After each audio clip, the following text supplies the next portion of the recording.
This is the first dialogue between J. Krishnamurti and Mary Zimbalist at Brockwood Park, 1984. Sir, would you like to go into the basic question of conditioning, its effect on our thinking, and what we can do about it?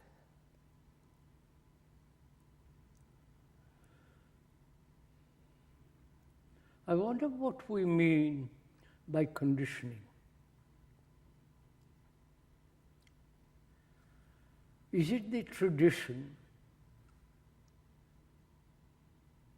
not only present-day tradition, but centuries and centuries of tradition that has been handed down from generation to generation? And is it, this conditioning, the whole background of civilization, culture, the social impacts, and the many, many experiences that one has? Do all this contribute to the conditioning of the brain? Not only all this, but also the various impressions, the propaganda, the literature, the television. All this seems to add to the background, to the conditioning of every human being, whether he's very, very, very poor, uneducated, utterly most primitive, and to the most highly educated, sophisticated human beings. This conditioning seems to be inevitable. It has been a factor that has endured probably over 1 million years or 50,000 years. If all that is the conditioning or the background of every human being, and that obviously shapes our thinking, controls our reactions and responses, and our way of behavior, conduct, and the way we eat and think and feel and react and all that. That seems to be the normal conditioning of human beings.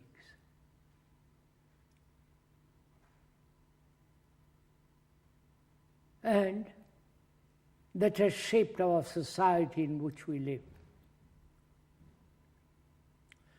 The society is what we are made of it, what each individual throughout the 1 million or 50,000 years have,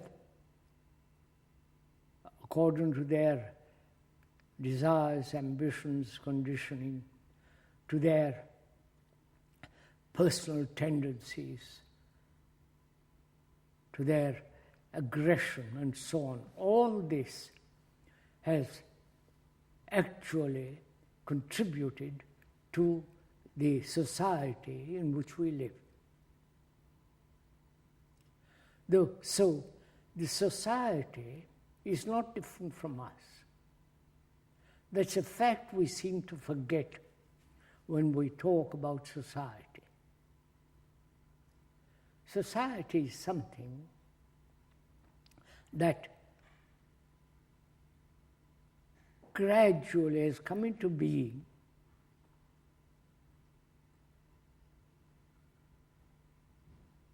to which we have given all our endeavor, all our struggles, all our imprints and tendencies. This is the society, and the society is us. It is not two separate entities. I think this must be clearly understood. The socialists, perhaps some of the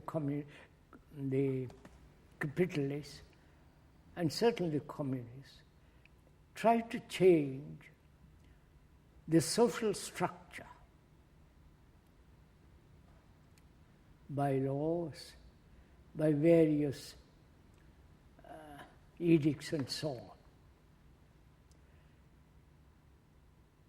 It appears that they forget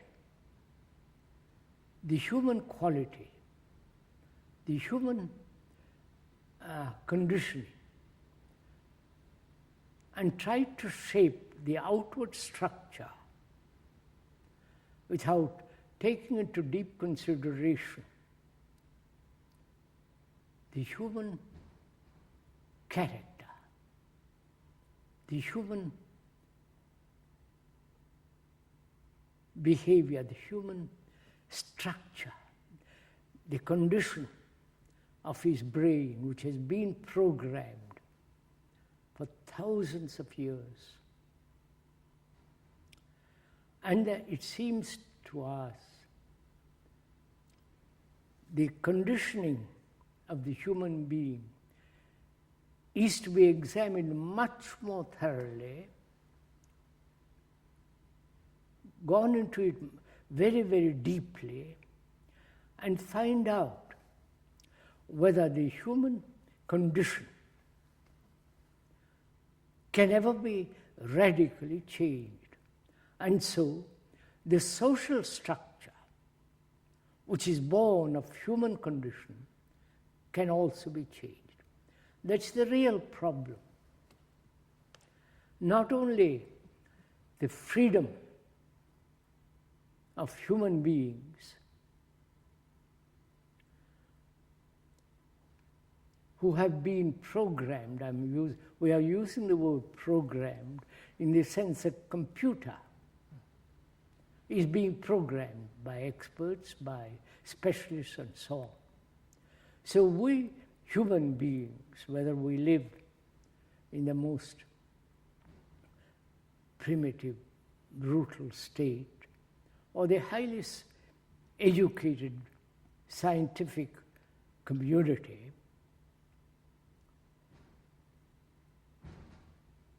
we seem to neglect or even forget that this psychological structure, the subjective entity who has brought about this really rather insane world, whether that human condition can ever be radically changed. That is the chief concern in your question, surely. So we must go into that. Not only superficially, the outward signs of it, but also the human brain, which has evolved through thousands upon thousands of years, that brain itself, through tradition, through religious propaganda, through the propaganda of politicians and the leaders of religious hierarchy, the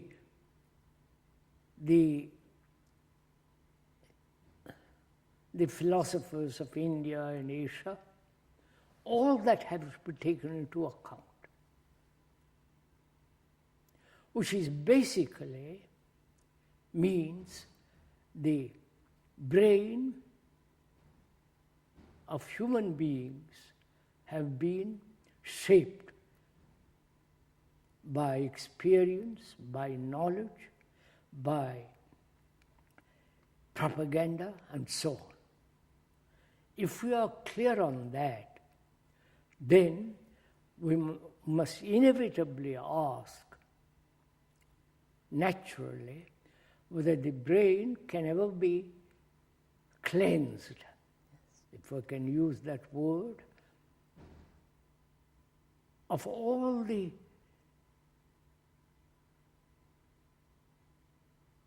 process of time.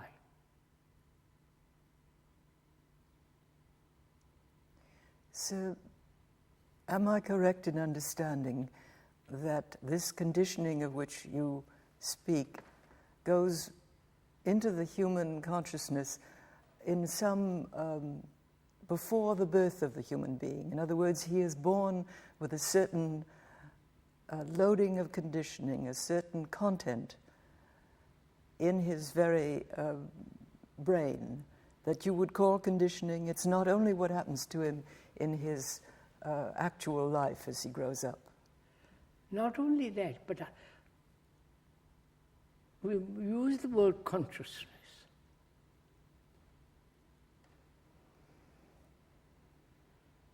Which is, if we can examine that for a while, that consciousness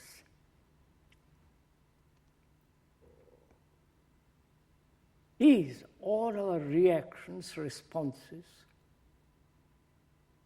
all our idiosyncrasies and tendencies, both biological as well as psychological, and all the beliefs, faith, the gods man has invented, the rituals, the daily routine of work with its boredom, with its mechanical responses, and also the fears, the anxieties, the pain, the depression, the elation, the intense sorrow, the loneliness, the uncertainty of the future, all that, and the fear of death and the continuity and all that, is our consciousness. That consciousness, with its content, is the conditioning. And that conditioning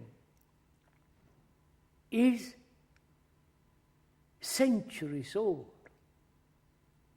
So the brain itself is the center of all this. Though the speaker is not a specialist in brain and all that, we wouldn't even claim that, which would be absurd. But he has watched very carefully, not only the way his own behavior and other people's and so on, and has acutely observed. And one can see for oneself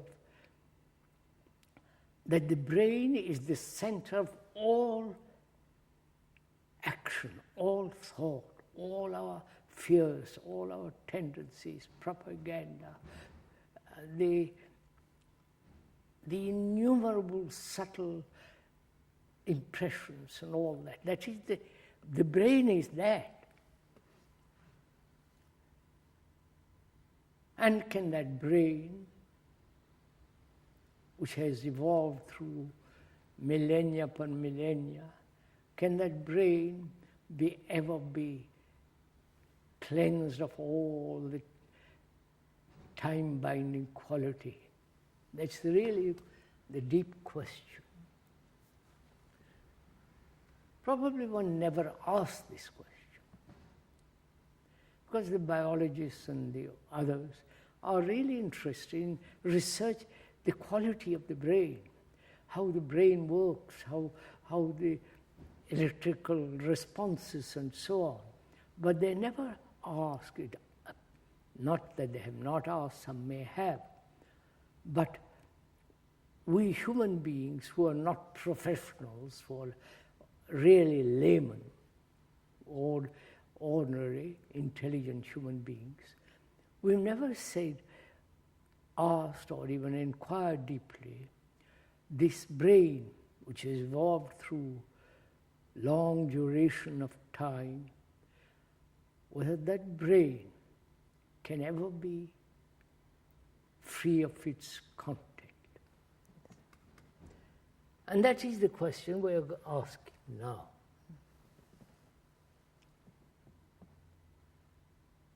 Can the brain itself, which has been programmed and conditioned, ever ask that question? Or one really watches very diligently, acutely, how the brain works in our daily life, how it reacts, how quickly its responses are according to its background, according to its knowledge, according to its tradition. And in watching these quick responses, one discovers how conditioned those responses are. So would you include instinct in this Instinct is area? part of our... Is that conditioning? Instinct is part of our conditioning, is part of our brain which has been programmed. My instinct, say from one's instinct, when you meet a dangerous animal, is to run, or kill, or do something about it. I hope not killing. Not to kill that beautiful animal like the tiger, or a cobra in the field. One has watched these animals fairly closely in the wild. And they are most extraordinary things they are. Not to be killed, but to establish a relationship with them so that there is no fear in looking at them. It's a different matter. Instinct, that is really quick response, is colored naturally by our past knowledge. That knowledge may be very, very hidden, subtle, but without that knowledge, instinct is not possible, surely. Like intuition is another word which is used very often. Again, that intuition may be the background of our desire, of our longing, of our hidden deep recesses of one's own brain, which has hidden fears, hidden longings, hidden loneliness, and so on. So really, what we should concern ourselves during this morning dialogue is to see whether the brain, which has evolved endlessly through time, whether that time can ever free the brain, or must the brain struggle ever endlessly in the field of knowledge, trying to ascend through knowledge to freedom. Of course, it's so obvious. Knowledge can never bring freedom. Could you say, sir, briefly at least, why this is so necessary? What is so terribly wrong with knowledge and conditioning? Why should the human being seek to change himself in that respect? I don't know if we have time this morning to go into this question of knowledge. After all, knowledge, to put it very briefly, knowledge is the result of experience, whether very limited experience or experience which is from which you gather knowledge more and more and more, as in the scientific world. That knowledge is always limited. Anything more or anything better is always limited because it's measurable, both psychologically as well as objectively. Anything that's measurable is limited. And knowledge must always be limited. I think this is obvious. Can never be complete knowledge about anything. There may be complete knowledge about some dead thing, but a living thing, and it's living, moving, changing, and you cannot have knowledge completely about a thing that is constantly changing, moving. And so knowledge is limited. But that knowledge and that conditioning... Knowledge is conditioning. Yes, but still they play a very vital part of course, in the of course. life It's of everybody. understood technologically, yes, and so on. It's a tremendously important thing. It's there you must have measurement, comparison, evolving certain facts, and moving, constantly moving. You can see what's happening in the technology world. You invent something one day, and a few months later, somebody changes it and adds more, and so on. It's constantly being added where there's invention, and so on, so on. It's quite clear that. And perhaps that same movement is carried over to the psychological realm, where we consider knowledge is necessary. That is, in the subjective world, we consider knowledge is essential to know oneself. To know oneself is really a very, very limited comprehension. Knowledge, because knowledge is limited. But knowing is a movement, not to know. I don't know, there is a difference between knowing and something which you know. Could you enlarge a little bit upon that, please? Then something which you know is static, yes, to which you can be adding. And what you add to what is already, it becomes static, mechanical. Yes. But the constant knowing, that's learning, not accumulating knowledge, but constant learning, moving, inquiring, exploring, pushing. That is not based on knowledge, it's a movement. Like life is a movement.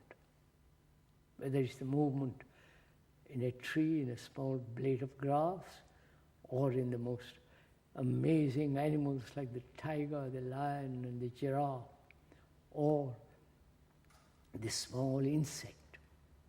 And it's the same life as in us. Therefore, one has to respect life. Not kill life. So we must come back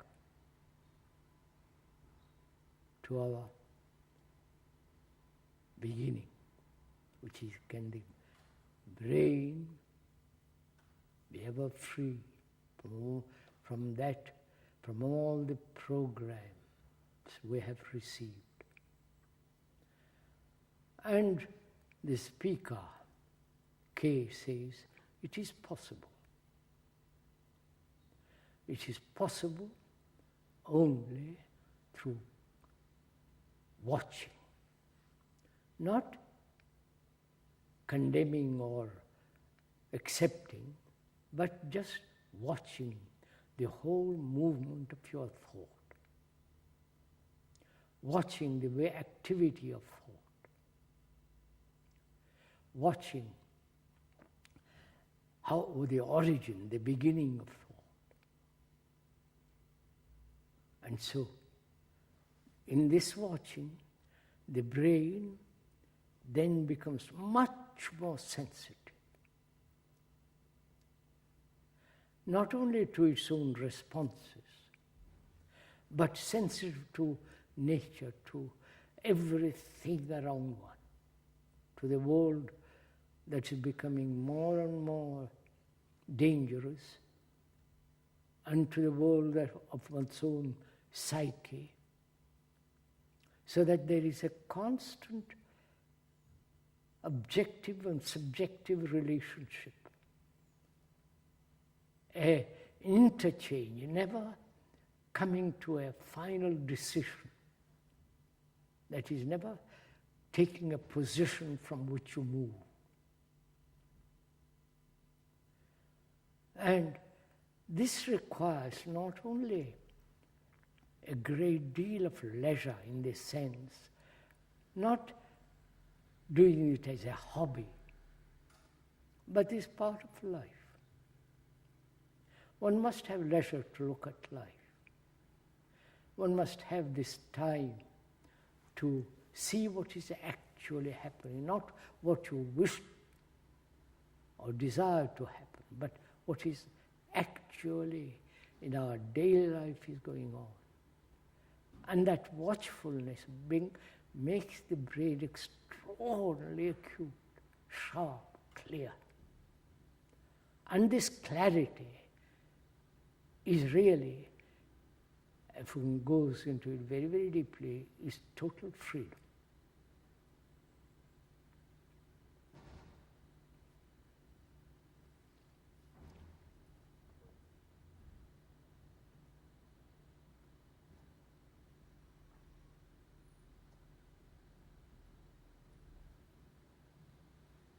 Finished, sir? Bravo.